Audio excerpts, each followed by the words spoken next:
Sir గృహంలో రక్తపాత దోషం ఎందుకు జరుగుతుంది? సో చాలా మంది మాట్లాడుతుంటారు.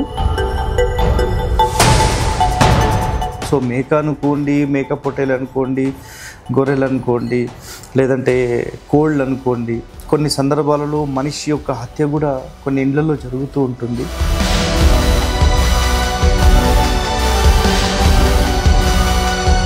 ఒక ప్రాణిని హింసించి దానిని చంపి ఆ ప్రాణం ఆ రక్తం అక్కడ పడింది కాబట్టి అది చాలా దోషాన్ని క్రియేట్ చేసే అవకాశాలు ఉన్నాయి.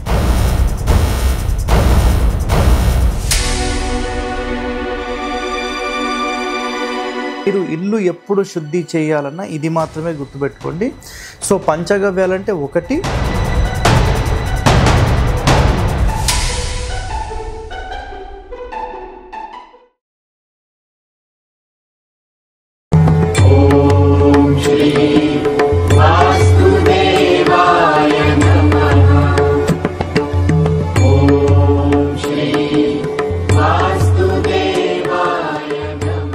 ప్రేక్షకులందరికీ నమస్కారం అండి.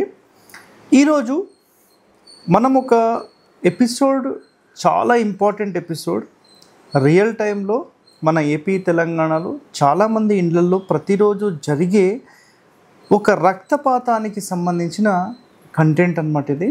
సో వాస్తు దుందుబిలో ఒక పాయింట్ ఏం చెప్పారంటే రుధిర వేద గురించి ఒక కండిషన్ చెప్పారు. వాటికి సంబంధించిన వివరాలు మనం ఈ వీడియోలో చెప్పడం జరుగుతుంది. సో ఇక్కడ మెయిన్ ఇంపార్టెంట్ హెడ్డింగ్ ఏంటంటే గృహమునందు రక్తపాత దోషము దేని వల్ల కలుగుతుంది, సో ఇది ఒకవేళ కలిగితే మనం దీన్ని ఎలా నివారించుకోవాలి, సో వీటికి సంబంధించిన కంటెంట్ అన్నమాట ఇది. సో సార్ గృహంలో రక్తపాత దోషం ఎందుకు జరుగుతుంది? సో చాలామంది మాట్లాడుతుంటారు. సో గృహాలలో రక్తపాత దోషానికి సంబంధించినది ఏంటంటే కొన్ని సందర్భాలలో ఎవరినో చంపేశారు సార్ అని మాట్లాడతారు.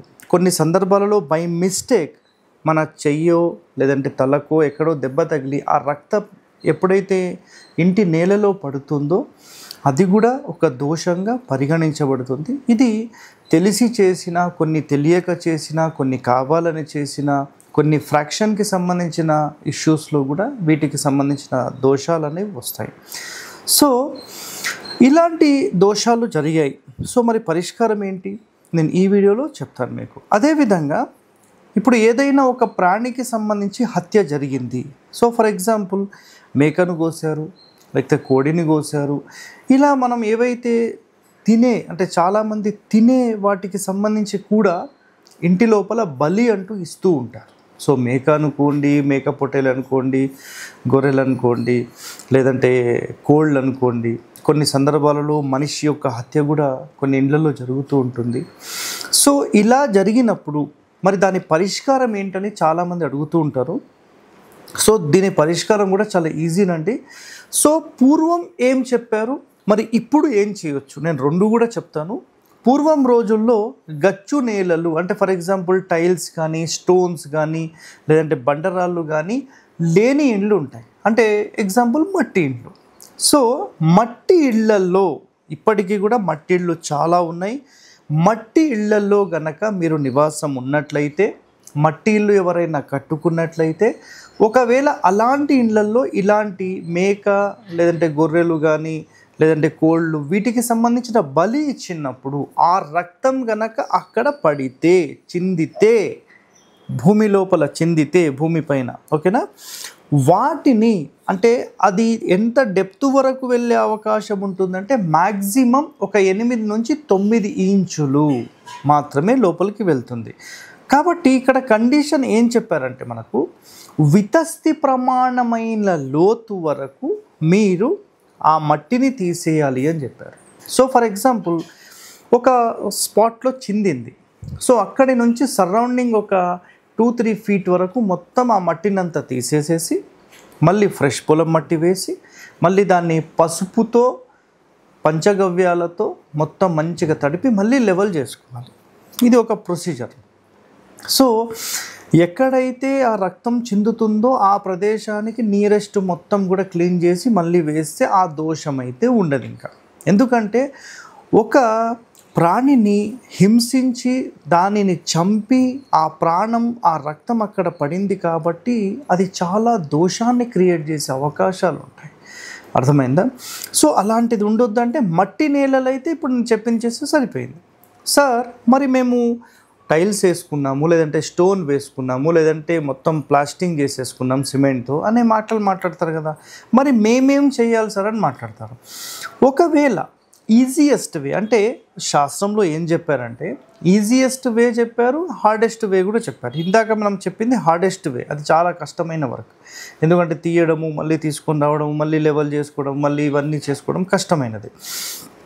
సో ఇంకా ఈజియెస్ట్ వే ఏంటంటే పూర్వం గచ్చు నేలలు అంటే గచ్చు బండలు ఉండేవి, ఓకేనా, బండలు. సో అలాంటి బండల మీద పడితే వాటిని కనీసం వారం రోజుల పాటు శుద్ధి చేయాలి అని చెప్పేశారు.